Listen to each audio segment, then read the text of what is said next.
এই মানুষটা কখনোই তার ডান হাত দিয়ে ঘুষি মারত না, কারণ যদি সে ডান হাত চালাতো তাহলে তার প্রতিপক্ষ সরাসরি ওপরে চলে যেত। কিন্তু একদিন বক্সিং ম্যাচে তার মুখোমুখি হলো এক ঘন ঘন চুলওয়ালা লোকের সাথে। লোকটা আগে মেরিন ছিল, অহংকারী আর হিংস্র, কাউকে গুরুত্বই দিত না। কোচ ধীরে সতর্ক করল, সাবধান, এটা আজ পর্যন্ত কখনো হারেনি। কিন্তু চুলওয়ালা লোকটা পাত্তাই দিল না, উল্টে নিজের পিঠের ট্যাটু দেখিয়ে চ্যালেঞ্জ ছুড়ে দিল। ম্যাচ শুরু হলো। লোকটা একের পর এক তীব্র ঘুষি মারতে লাগলো। মাইক শুধু প্রতিরক্ষাতেই মন দিল। হঠাৎ এক নিখুঁত টাইমিংয়ে বাম হুক মারলো আর লোকটা মাটিতে পড়ে গেল। কিছুক্ষণ পর আবার উঠে মাইককে উত্তেজিত করতে লাগলো। ইচ্ছে করে দুর্বলতার ভান করলো যেন মাইক আক্রমণ করে আর সে পাল্টা মারতে পারে। দ্বিতীয় রাউন্ডে সে ফাঁদ পেতেছিল, কিন্তু মাইকের বাম হাতের ঘুষি এত দ্রুত এলো যে সে আবার মাটিতে পড়ে গেল। এবার আর লড়াই চালানোর অবস্থাই ছিল না। ম্যাচ শেষ হলো। কোচ তাকে কেবল ট্যাক্সি ভাড়ার মতো টাকা দিল। পরাজিত হয়ে মাথা নিচু করে জিম থেকে বের হলো সে। তখনই মাইক তাকে খাওয়ার দাওয়াত দিল। খাওয়ার টেবিলে গিয়ে তারা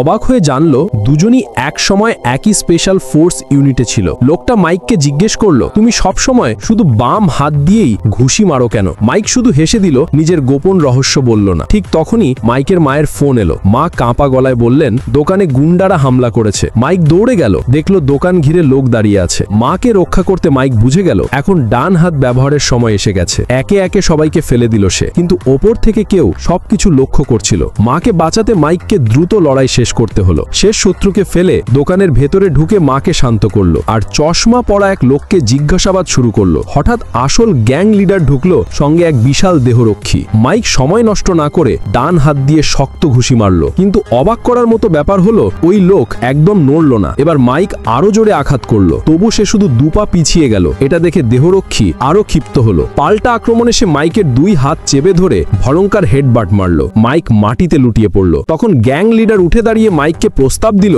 আমার সঙ্গে কাজ করো। কিন্তু মাইক তার মুখে থুতু ছুঁড়ে মারল।